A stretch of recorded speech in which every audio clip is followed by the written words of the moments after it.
Hey there, you looking kinda cute. Please consider subscribing and check out our Patreon. Let's have some fun.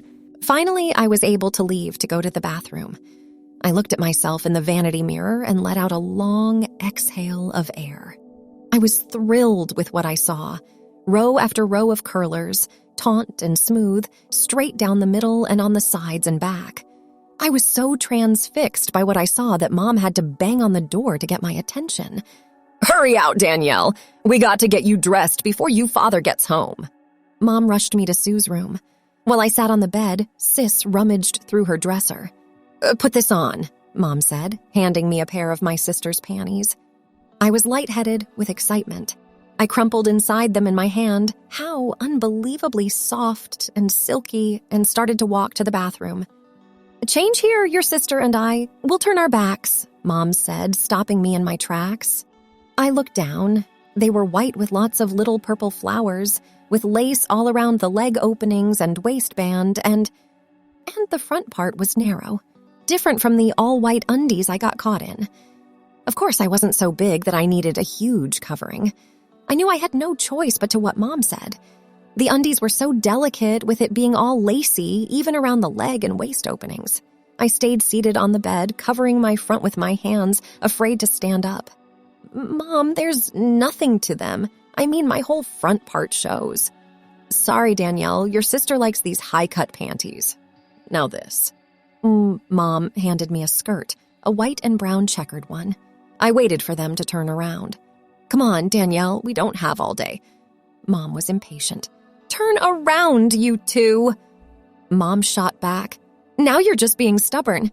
Either get dressed, now, or in front of your father, when he gets home." I stood up and carefully stepped into the skirt, clasped the hook at the side, and zipped up the little zipper. Mom pulled it up a little until it rested above my belly button. "Wear it here, dear," she said. "That's one of my favorites," Sis said with a grin on her face, "so don't get it dirty." Mom looked at me and smoothed the baby fine blonde hair on my arm. "Now this," she said, holding up a white bra. I swallowed hard and removed my shirt, stuck my limp arms out and moved into it. Sis fastened it in back. The scent from the bra, a perfume smell, and a girl's smell filled my nostrils. "It's not the best fit, but it'll have to do for today," Mom said as she did some adjusting, tugging here and tugging there, first pulling one strap, then the other.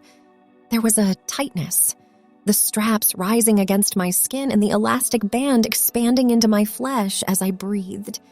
It was kinda uncomfortable. I wanted to ask Mom if I could wear the old one in my room, but there wasn't much to that old thing. Mom must have seen my face. "Don't worry, dear, your own bra will fit much better." My own bra, wow, I couldn't believe what was happening. Oh, my heart pounded in my chest, and so many thoughts ran through my mind that I could hardly think clearly. A bra and undies were the most, and I was wearing them in front of my mother and sister, and I was becoming a girl. "Stand up straight, Danielle." Weird, but I acted like that had always been my name. As Mom looked me over, I stared at myself in the floor-length mirror on the wall. The skirt was really cute with a fake pocket on each side and 6 black buttons running down the front. And it fit just right. Well, maybe it was a little snug, but I liked it like that. It made me feel cute. So that's how I felt. Mom looked me over. "Turn sideways." She adjusted the skirt, I guess, until it was correctly lined up or something. "You're going to have to sit and stoop and bend like a girl, or people will see more than you want them to see. Remember that, Danielle." "Yes, Mother," I answered her in a very obedient girl-like voice. "This is my favorite scooter, so don't mess it up," Sis warned as she handed me what looked like a white shirt. It was sort of like a shirt, but the cuffs ended a couple of inches past my elbows, and they weren't loose like my shirts, but tight. And it had a little buttoned collar and buttons down the front. The shirt ended with knot, and what looked like 2 rabbit ears hung down the front. What was really scary was that the shirt ended like an inch or so from the waistband of the skirt, which left some of my stomach uncovered. Sis helped Mai put it on and adjusted it for me. Geez, I really felt naked now. Naked between my legs and naked on top. Mom handed me a pair of long white socks. I sat on the edge of the bed and pulled them on. I struggled to put them on and to keep my undies from showing, but it wasn't easy. Finally, I stopped trying to be modest and did what I had to do to get dressed. The socks went almost to my knees and were smooth with lots of elastic on the top, which held them tight to my legs. Guess I looked pretty clumsy getting dressed, 'cause Mom and Sis were shaking their heads and giggling at me. "Walk around, dear," Mom said with a smile of approval on her face. "Very cute, very nice, except—" Mom and Sue looked at each other and laughed. I wanted to ask them what was so funny, but of course, I knew it was me. Sue turned around and a minute later returned with her hands full. "You need these pantyhose," she said, as she unbuttoned the shirt, stuffed lots of them into each cup, and worked them evenly all over. "Much better," Mom and Sis agreed. I agreed too. Now the blouse didn't feel so loose like before. Sis looked me over like I was from another planet. "Mom, why do you want Danny to dress like that?" "Well, dear, when I learned to swim, my dad threw me in the deep water. That's how I learned." "But Mom, I don't swim." "Don't worry, your sister and I will rescue you if you need rescuing."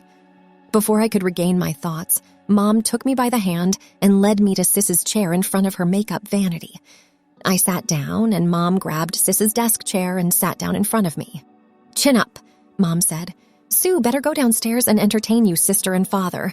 I don't want them disturbing us." Sue started to complain, saying she wanted to watch, but Mom insisted. "Close the door behind you," Mom called to her. "I want Danielle to surprise everyone. Once your makeup is on, you're going to be the darlingest girl ever." Mom glowed with excitement. "Ouch," I cried, "just plucking a few stray hairs." "Ouch!" I steadied myself. Sure enough, I twitched again as I felt the same sharpness. I was sure glad when Mom said she was through with the tweezers. I felt the pencil press into brow bone. Gosh! I didn't even know that bone was there until now. Over and over she used the pencil on one and then the other brow. "I'm trying to keep, Mom was talking and doing my eyebrows at the same time. "I'm trying to keep the same width throughout the length of the brow, but am tapering at the outer edge. Now I'm giving you just a little arch." Mom picked up a little flat brush. It tickled as she flicked it over my eyes. She said she was going to use brown eyeshadow at the crease and ivory at the outer corner, which she said she would blend out, whatever that meant. My eyes followed her as she dipped the brush into the eyeshadow and moved it to my eyes. She pressed the brush into my lids and moved with short strokes, first on the upper lids, then the lower lids. "Close your eyes." The brush moved over my eyelids. "You have pretty eyes. Most girls would love to have eyes as pretty as yours." "Sure, Mom, sure," I thought to myself. Compliments will get you everywhere. All this was very arousing, and make a fist and held it on my lap to keep from squirming. I watched Mom pick up another pencil, a thick one. "Close them again," Mom repeated. Mom held my eyelid taut and sketched on what she called eyeliner in small back-and-forth movements, gradually lengthening the line. Then she did the other eye and ran her fingers over the lines, smudging them. I don't know why she smudged them after trying hard to draw them neat.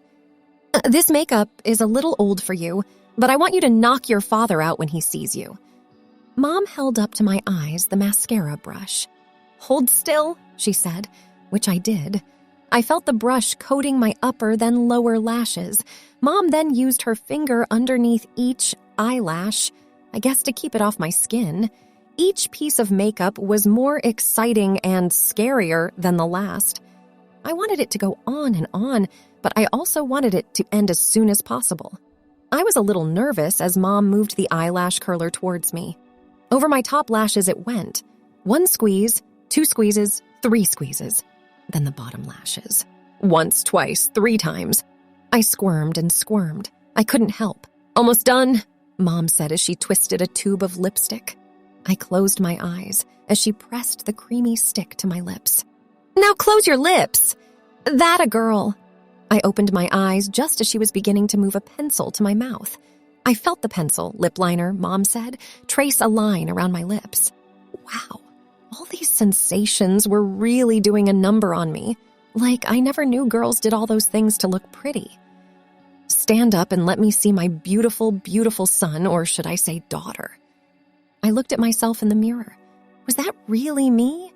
I looked so girl-like, so trim and pretty. I couldn't believe my eyes. I looked just like I just can't believe it, a girl. No, not just a girl, but a really cute girl, and I still had my hair in curlers. My sister's clothes fit me really well, and my face...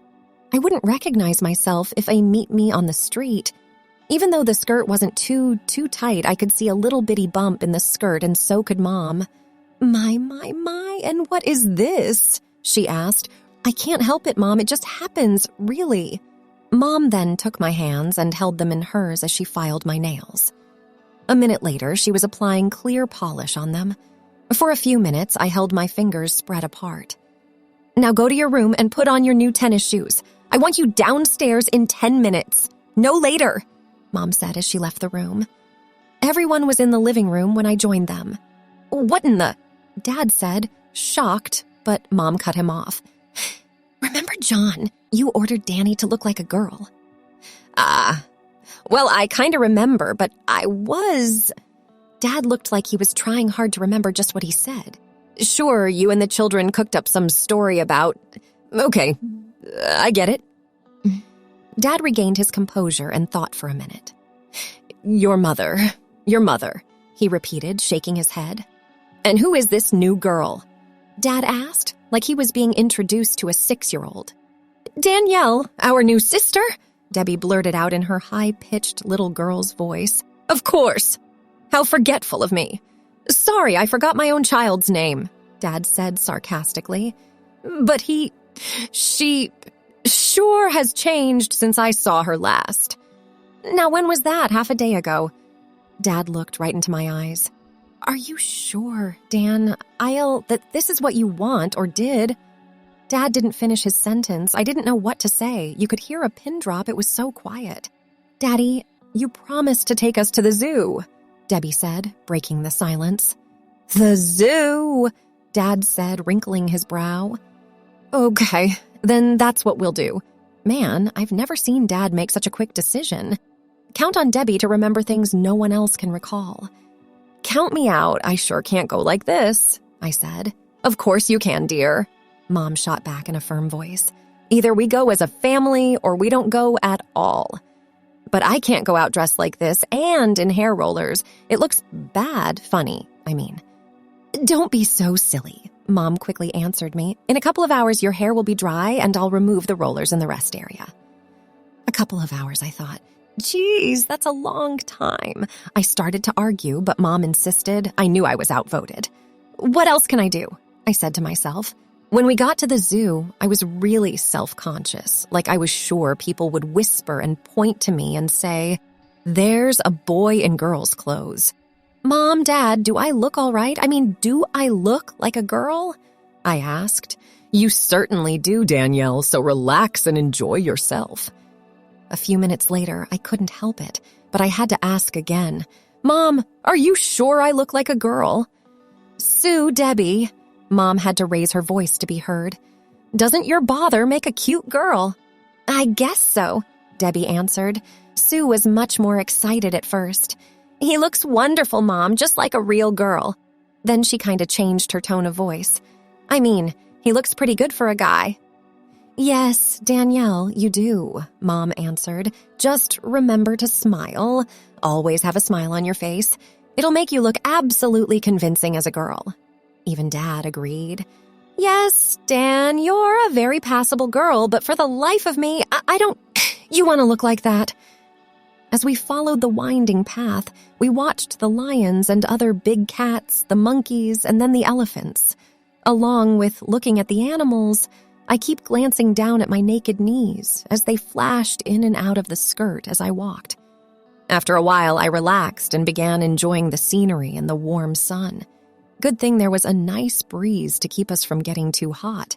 So this is how it feels to wear a skirt, to look like a girl. Being dressed like a girl was really awesome.